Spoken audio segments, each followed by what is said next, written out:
Oh my goodness, I'm so excited to be welcoming the gorgeous and the wonderfully, we're going to go a little deep with Holly Toronto today, but welcome to the Goddess Got Goals podcast. You're most welcome. Oh, thank you for having me, Lisa. It feels like this conversation has been a long time coming, and I'm just excited to see where it takes us today.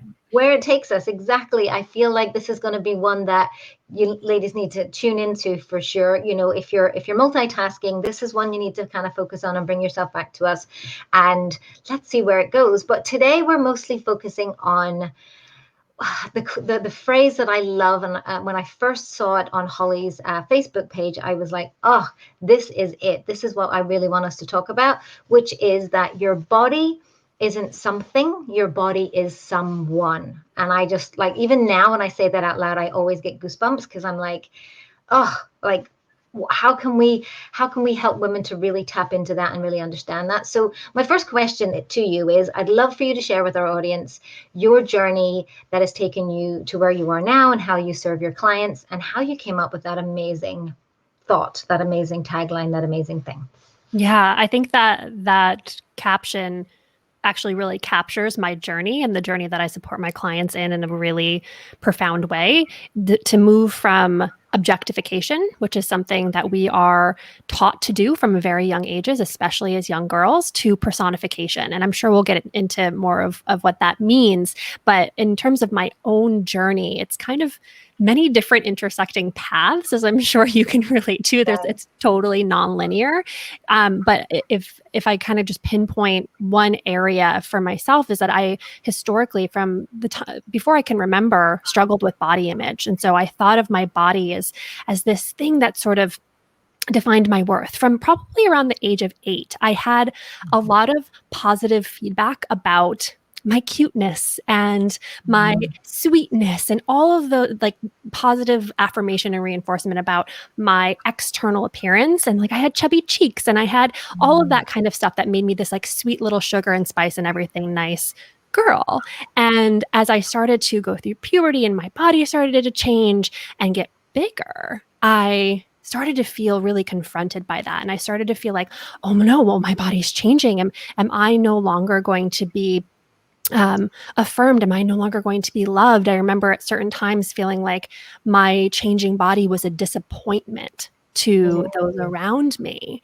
And that manifested itself from a very young age in disordered eating and dieting. And in high school, I was constantly trying to lose weight, going back and forth between restriction and binging, which is those two are the, different sides of the same coin, essentially.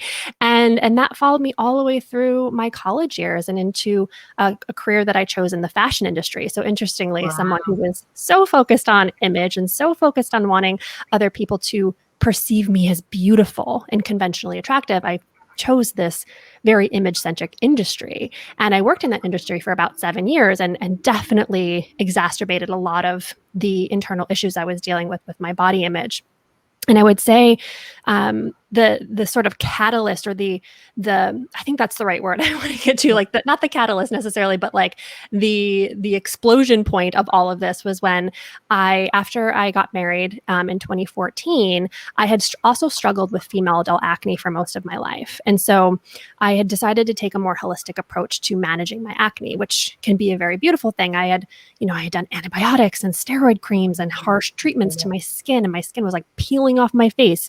And I decided I didn't want to do that anymore. And so I started working with a naturopathic doctor and acupuncturist who, with the best of intentions, put me on a very extreme diet overnight. And that was supposed to be temporary. It was supposed to be 6 weeks, cutting out these foods, see if they caused my skin to break out in any way. But that 6 weeks came and went, and there was no plan for integration. Right. And I found myself like really able to stick to this plan in a way that actually turned into disordered eating and orthorexia. And so even though my skin wasn't clearing up, it wasn't doing what it was supposed to be doing, I was losing a lot of weight. And so back came the affirmation, right? All of that positive reinforcement I had received when I was a little girl, I'm suddenly like, oh, Holly, you look so good now that your body's smaller, right? Those like sort of backhanded compliments, and then requests for me to help them lose weight in the same way I did. And so I became a health coach because of that. I became a health coach because I had this very disordered relationship with food, yet underneath the surface, there was all of these things happening for me, in that it genuinely felt for me that like my self-worth was hanging on by a thread. And if I gained 1 pound, right, I would lose all of the praise, all of the love, all of the accolades that I quote unquote worked so hard to get.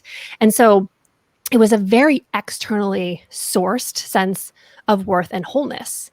And that's never going to be sustainable, which I know we will get into. It's never going to be sustainable for us to source our worth and our goodness and our just okayness and enoughness from an outside source.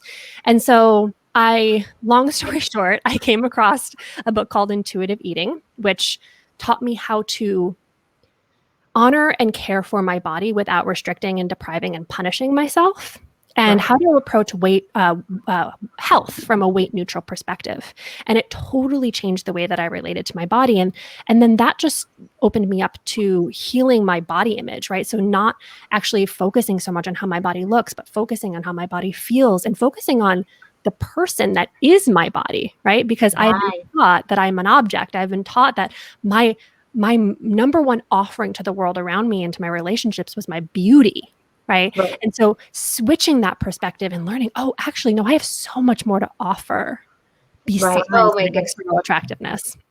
The story that you're telling is a story that I hear very regularly in terms of, when we dig a little deeper and we have the conversations about, the childhood things and the praises, whatever. And it kind of tends to fall into the two camps that I see, is that there was a behavior that was praised of some description, whether that be, as you say, in your instance, the cute and the small and the little and the whatever, or, in my instance, it was more the,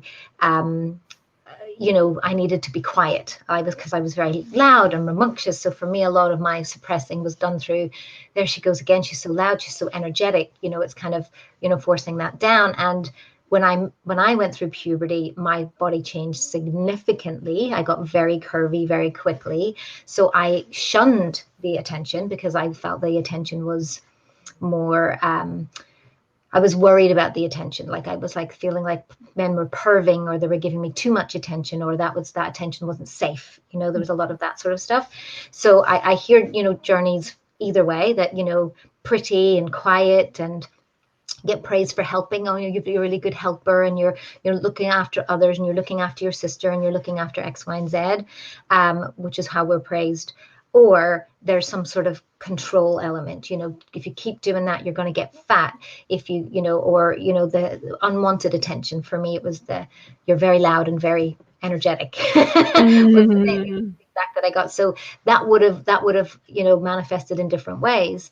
And it's really interesting that on the other side, we, as women, as girls were as that, but as women, we're still praised for the skinny, smooth, wrinkle-free, ageless body, timeless, ageless body. And that's what we see reinforced every single place that we look right now: diet industry, beauty industry, fitness industry. And, that's what we're struggling with, is, similar messages to what we heard is still being reinforced when we look out there. So I would love, there's so much that you said that I was like, oh, I want to ask about this and I want to ask about that. But what I really would love to is, what really was the catalyst, or how did you begin the process of, that you talked about it, the personalization, or the objectification part, which is, only a smooth and, wrinkle free and skinny body has value, to you starting to really, bring it inward to understand that your body is a person, where the value is not just in the vehicle, but in the human being within it. So I'd love to hear how you tapped into it, and then also what you teach your clients. Yeah. And that is, again, it's such a long and winding journey. And there's many different ways in which I started to practice that. And so I would say that the thing that helped me the most, and there's so many paradoxes in my work, right? And one of them being that we are as human beings both a body and more than a body at the same time. Right. And so understanding that paradox and living from that space really helped me to value the humanness of my body, which means, spoiler alert, everyone, we're all going to die one day. And we're all going to age. As much as we try, like, we can get all the plastic surgery and the Botox and the tucks and all of that kind of stuff if you want. No judgment here. But the reality of the situation is that none of us are getting out of this alive. Like, we are all going to age. We are all going to, our bodies are going to change. They're meant to change. And I'm not actually meant to have the same body that I had when I was in high school when I'm 34 years old. Like, that's just completely unrealistic, right? That's just not going to happen. I mean, especially for women, if they choose to have children, or we also as women are cyclical human beings, right? We're cyclical beings, and we are constantly going through stages and rebirths and things like that, like thinking about puberty. And if you choose to go through pregnancy, and then you go through perimenopause and menopause, like, we are constantly cycling through different seasons. And to expect that the human body stay exactly the same to fit into these really toxic and arbitrary standards of beauty so that we can be seen as valuable and have status in our society, to me is such an assault on women's sovereignty, on women's worth. Yes. And so getting kind of mad about that, like, was really helpful for me. It is the patriarchic way, because, you know, men's bodies don't change, right? So how they feel every day when they wake up is how they feel. They run a 24-hour cycle. That's hormonally based on their body systems. It doesn't change. So how our society is set up is the patriarchic masculine way of the 24-hour cycle, you know, the 9 to 5, etc. And it doesn't embrace, as you say, our cyclical way of living in terms of the stages of life. So, you know, as you said, you know, and that can be done on a spiritual level of your, you know, your maiden goddess, your, you know, motherhood into, you know, the crone wise woman. We talk about that in our community as well, but also on a, you know, hormonal level in terms of, as you say, pregnancy and motherhood and perimenopause and menopause, but also for us to see it on a day-to-day living, you know, way that we don't cycle in a 24 hours. We're every 7 days our body changes. Every day our body can feel different, but every, you know, 28 to 32 or whatever days, and understanding how that's different. And I feel that it does anger me. Like, I mean, it's inhumane. You're being pushed into that, whether we like it or not, you know. And I don't know about you, but I believe that this is why we're seeing so many more rises of female reproductive and female body illnesses, thyroid cancers, breast issues, you know, reproductive fertility issues, etc., that are happening because we're trying to fit the biochemistry and that cyclical stuff into a patriarchic, and we're just not tapping into it. Like, we're not embracing our full hormones, our menstrual cycles, our power. That's really where our power is. Yes. Oh my gosh, I couldn't agree more. I'm like shaking my head, like, yes, yes, yes.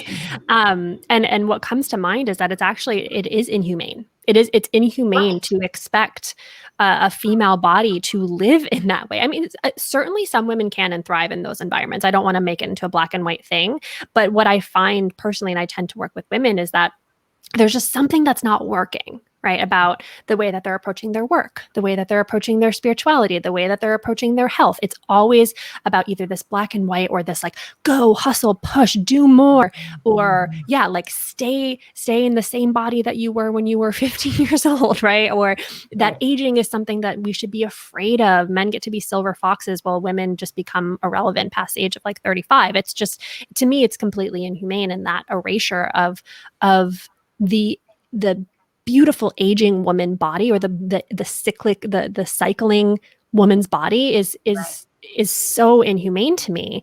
And it sets us up for believing that that we aren't meant to change. And the beauty of life and the beauty of our existence is that we get to grow and change, that we get to expand beyond our maiden self.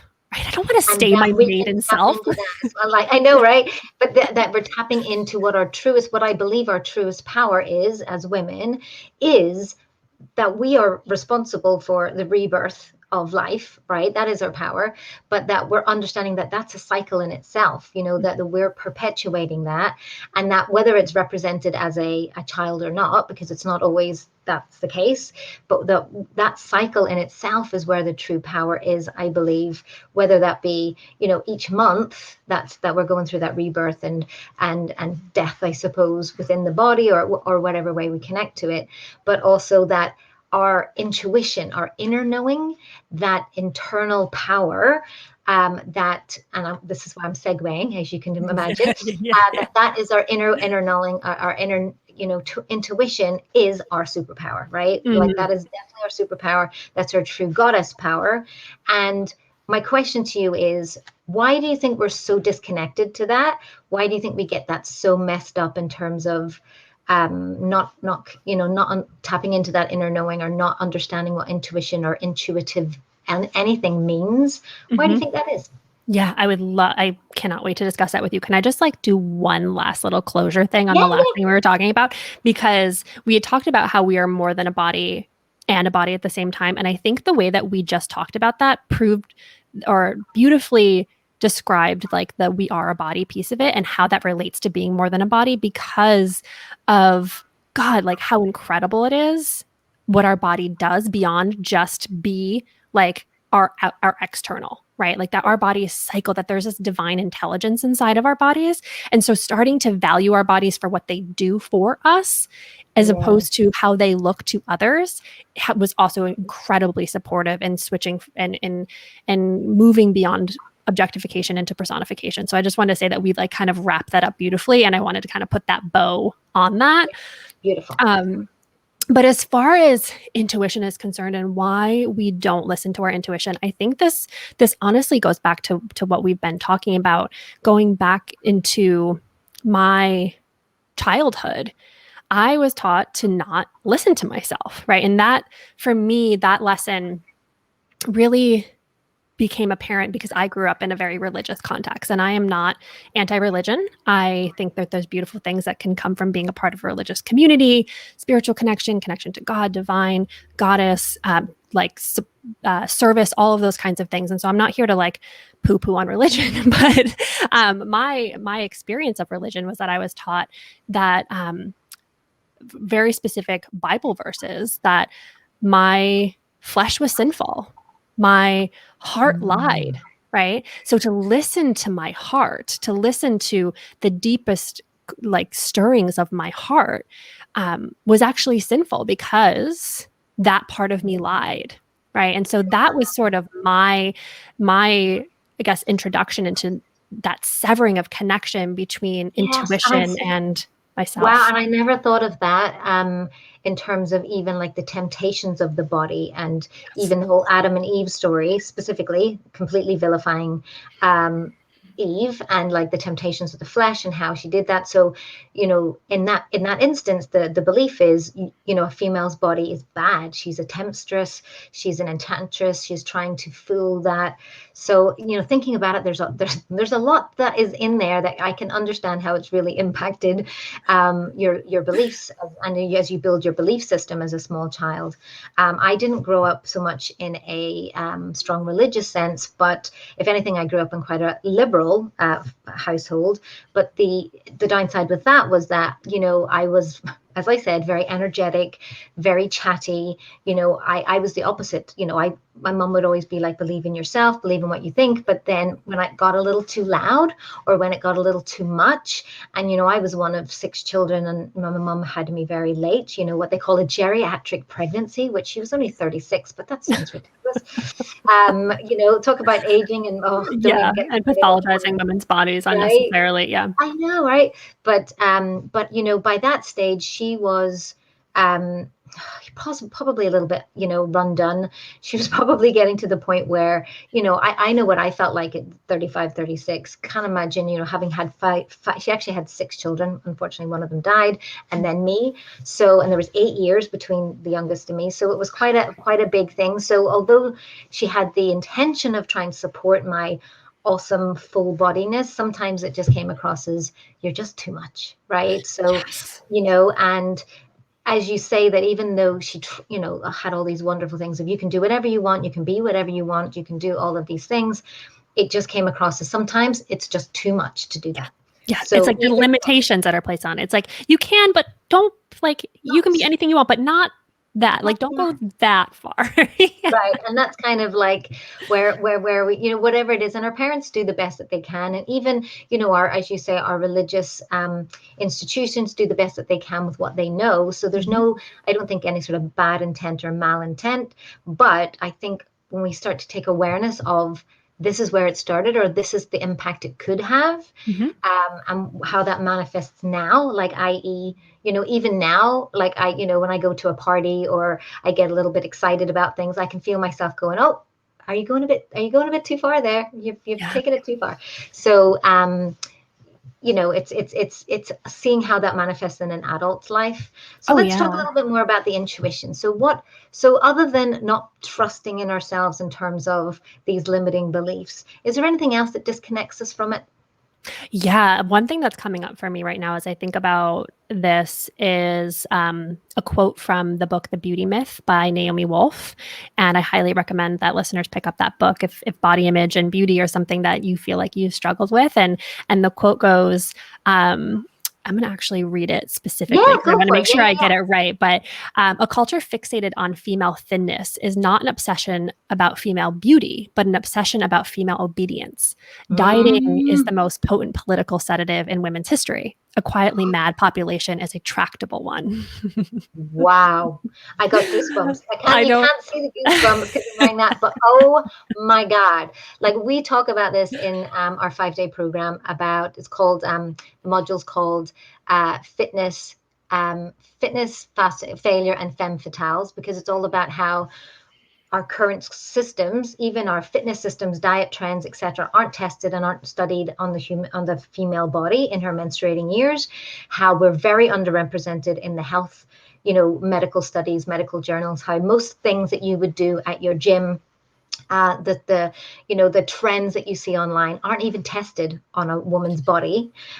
So we're so underrepresented in there. But you've hit the one that I can't wait to unpack. This is the people pleasing, the obliging, the accommodating, the subjugating, that literally, surrendering your power as a woman for the goal of just trying to stay thin and skinny. Yeah. So I call that let's unpack that a little bit. I call that the compliant woman, and all the words that you used were like spot on there, like subjugating, abdicating your power, all of those types of things. And we could go on talking forever about where this stems from. A whole podcast on that at some point. Exactly. Yeah, we could talk about patriarchy. Exactly. We could talk about, we as women and how we have historically bonded together. We could talk about toxic femininity and those who don't comply and those who don't, repeat the right mantras, or, stray a little bit further from the path, how they might be kicked out of the tribe. And so being compliant historically has been actually a big part of our survival. It was the way that we stayed within the tribe and had protection in that way. And it was also the way that we guaranteed that we would find the right mate, right? So complying to make sure, or like the high status mate, I should say, which in that includes like resources for us and our children. Like, if we're looking back, like, historically that's not the case in our modern world, but like that's kind of what's running through our DNA, is this like compliant gene. This is not like actually scientific, but like I'm just like naming it that. Have you? Well, no, I love it, right? Because and I also think that from a spirituality point of view, I don't know if you've ever read the book called Witch by Lisa Lister, and she talks about the femicide, the gross, gigantic femicide that happened during the witch trials and 1600s. So there's an element of us being completely and utterly fearful of speaking up our truth, or speaking what we believe to be true, or standing out in any way, or being different, or being considered strange or unusual, or any of these things, for the fear of which, and back in that day, that was a death sentence, right? Yeah. Literally, like thousands and thousands and thousands of women were killed. That has never been really truly honored as a femicide. Like, it's, you know, now having this conversation with you and maybe bringing awareness to it, but how many people have ever gone and researched how many of women have died over the centuries? But we're talking thousands of women there, not just like pockets of women. Thousands and thousands of women were killed during that time. And the biggest thing, as you say, is rather than even being kicked out of the tribe, they were literally, you know, drowned and burned at the stake. Yeah. But also, and that was just for being a different way, for doing something slightly different. In some cases, it wasn't even doing anything. They just literally went, well, you look like you could be. But there must be an inherent, and I think even generationally passed down, fear of just speaking up or putting yourself out there or any of those sorts of things. Oh, absolutely. I mean, it speaks to what you were saying about when you were growing up, and it's like, be yourself, but not too much. Right? Yeah, absolutely. I mean, that's basically how we're trained. It's like, oh yeah, you can be whoever you want, but make sure that you stay within these bounds. And so it can feel like a threat to our survival for us to, you know, stray away from what's expected of us, whether that means that we're getting off the dieting bandwagon, right? So that we can truly honor and care for our bodies, whether that means that we're choosing to leave a job so that we can pursue a passion and an interest, whether that means that we decide to speak up about an opinion that's contrary to what the mainstream is, which we could have a whole conversation about that, because it feels like so much of that is being amplified right now. It does feel in some ways like social media is just like a 24/7 witch trial. It's like, you know, seeking out people who see things differently and wanting to cancel and shut them down and censor them. And so not only is this like historically like part of our DNA, but it's also being manifested right now. And so being compliant oftentimes is a part of our survival. It's a part of like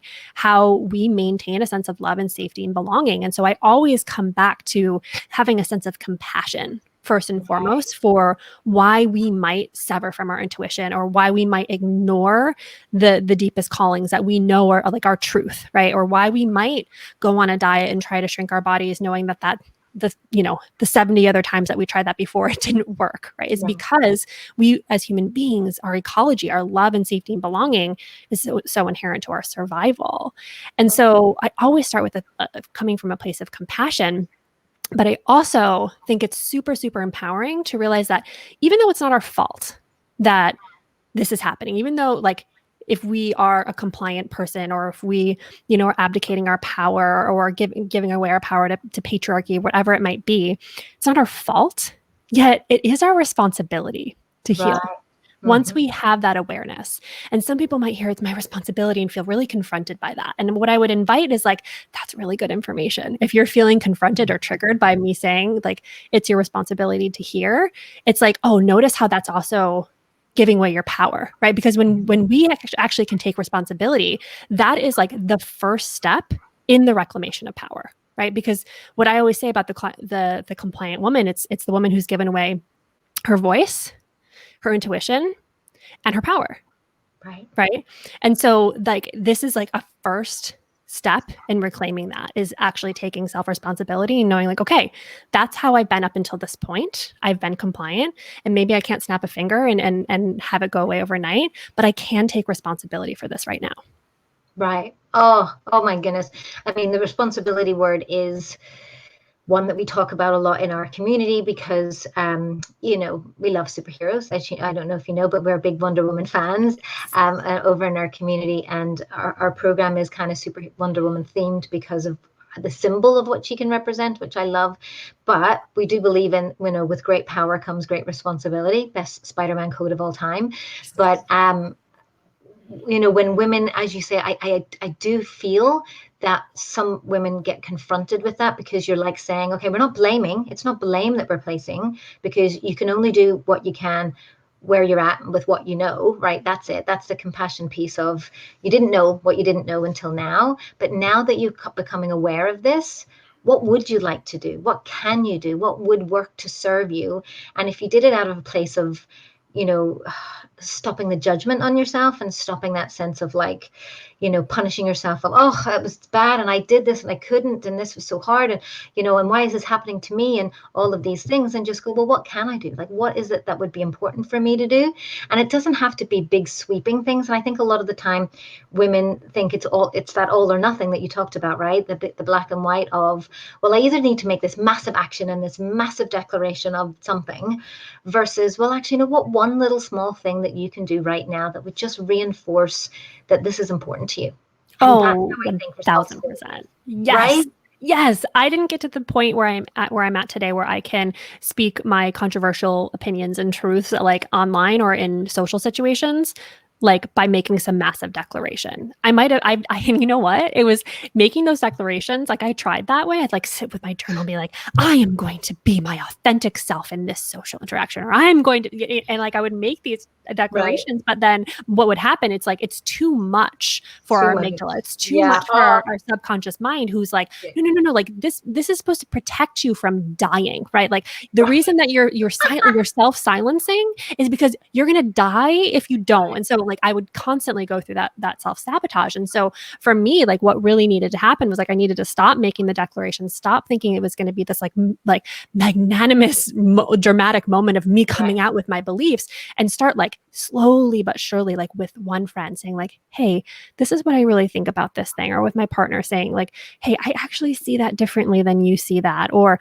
whatever it might be, like starting really, really small with like safe people in my life to share an alternative opinion, or make a decision that was like different, like choose to rest instead of hustle and work, like stop my day an hour early instead of, working that extra hour to like feel accomplished. So it's like these small things over time that lead us to a place where like, oh, I'm actually operating from a different place now.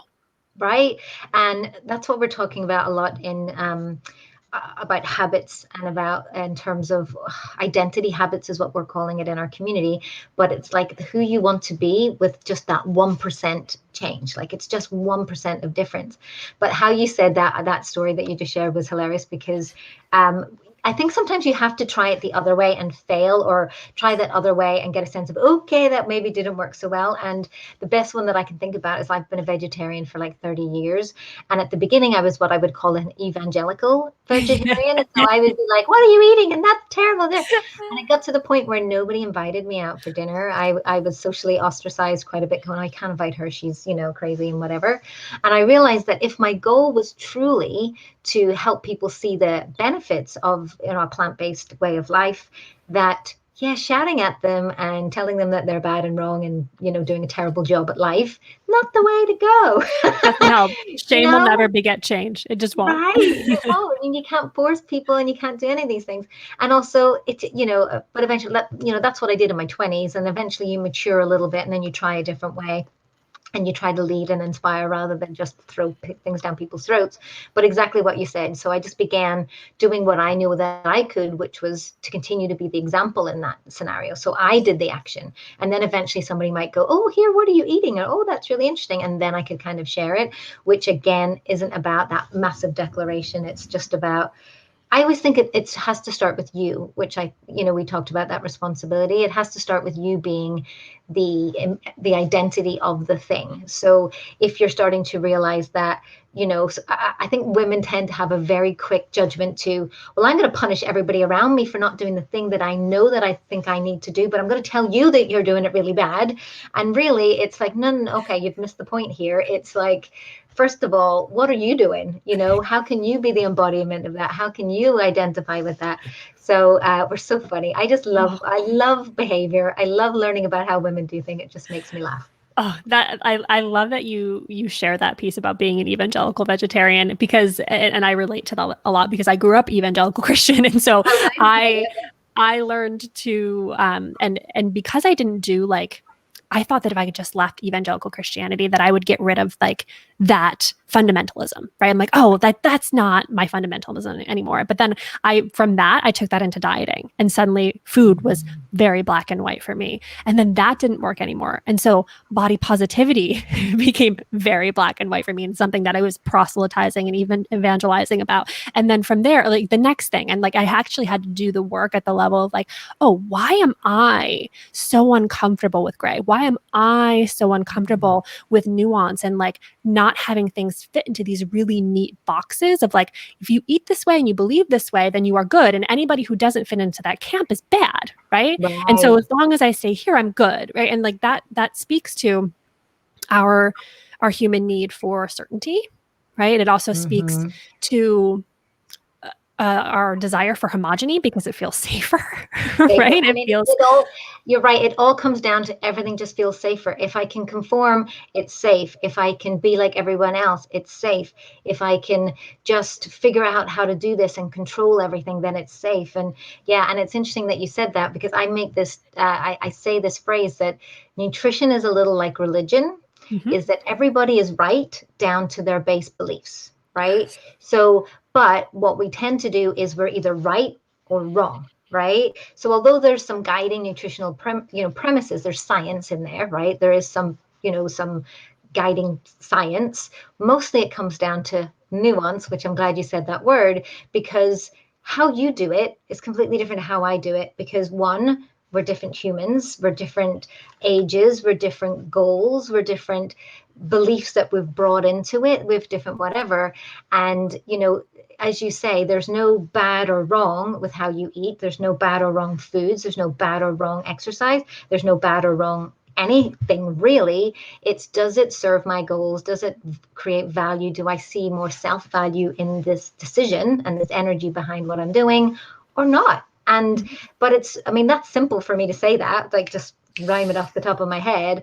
But the process of how I got to that point, as you say, is probably a 10-year, 20-year, whatever process of, awareness and self-introspection and things like that.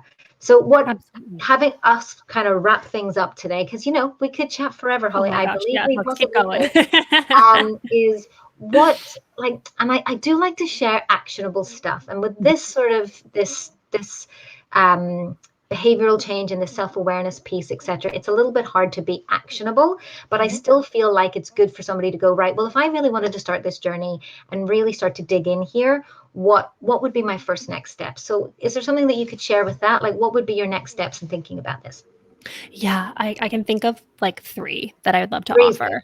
yeah. The first one would be, and I know that you're going to link this in the show notes, Lisa, but I have a free body gratitude meditation and journaling guide that is a really supportive way to start to connect to our bodies as human beings instead of objects, right? And a big piece of that is gratitude. Like we had talked about with the cycles and seasons, and being like honestly in a place of amazement at like, oh my God, this human body is incredible, like beyond the human mind's capability to understand, like how incredible this body is. And so starting to build gratitude for our bodies is so key. And I really feel like for myself and for the clients that I work with is that the body is the gateway home to ourselves. When we're able to peel away all of that conditioning, all of the negativity, all of the inner mean girl stuff, like you say, about our bodies, we actually get to know ourselves at the deepest, most authentic level. And it's such a gift. And I think gratitude is one of the most beautiful ways that we can do that. Absolutely, 100%. We love the gratitude.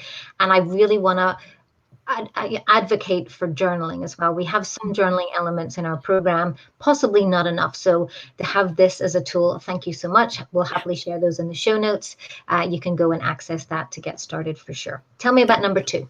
So number 2, and this is pretty actionable in terms of moving away from objectification and personification to personification, something that you could start doing right now. And this is something that I learned from a mentor that I worked with. Her name was Jamie Lee Finch.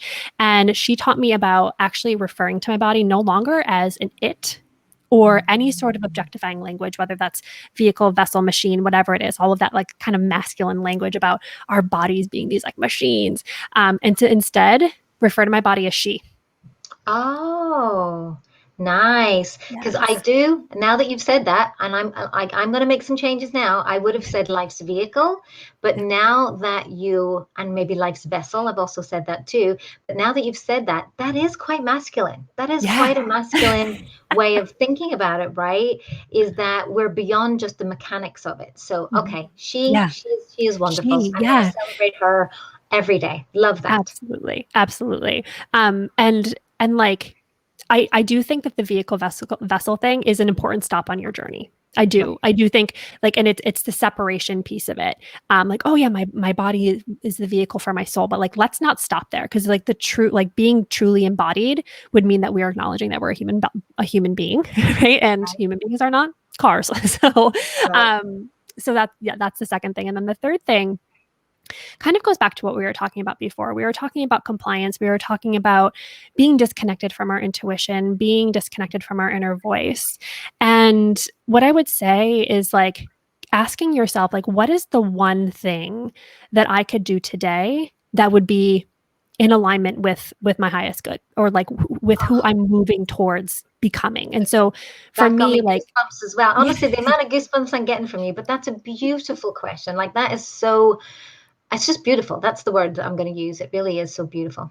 yeah, I mean, it's that 1%, like we were talking about. I mean, for me, like we could have a whole other separate conversation on what I've had to navigate in terms of productivity and worth. So not only was it beauty and worth, but it was also accomplishment, achievement, Productivity. That's the productivity, biggest and one. worth, Yeah. right? And like working myself to the bone, and working when I'm sick, and all of that kind of stuff. And so for me, like setting really clear boundaries around my day, and the hours that I'm working in a day, or the days that I want to be working, was like, it was a slow process for me. Like I didn't get to the schedule that I have today just overnight, but it was like, okay, can I allow myself to end one day at 4 p.m.?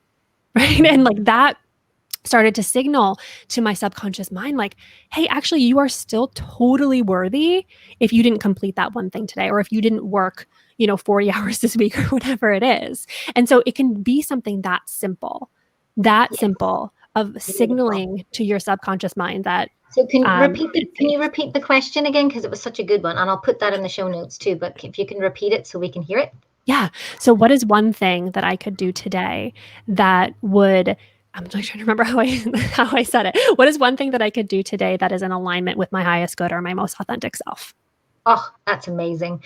And interestingly, there's the thing that came up when you were talking about finishing early. And I've dealt with the productivity. I used to be a real type A, and that's why I love talking about goals, but from a female. That's why Goddess got goals, because that's the big shift that I've made over these last maybe 5 to 8 years or so. But one of the biggest things that I gave myself permission and no longer have any judgment around, but it was brought up recently in our community, is that I don't get up until 10 o'clock most days. Mm-hmm. Now, I stay up a little bit later because the way that we live our lives, and Josh is homeschooled, and a lot of his friends are based in the US, and the time zone thing. But I just worked out that was my perfect cycle, like sleeping a little bit later, like staying up a little bit later. I'm quite a night person. I have a lot of energy in the evenings. And for me, like when I gave myself the permission just to let all of that crap go of, no, you need to get up at 5 a.m. to be successful. You need to be on the go from 6. You need to do all of these things. But, we homeschool. We don't have any deadlines or school runs or any of that sort of stuff. So there was no external expectation of that.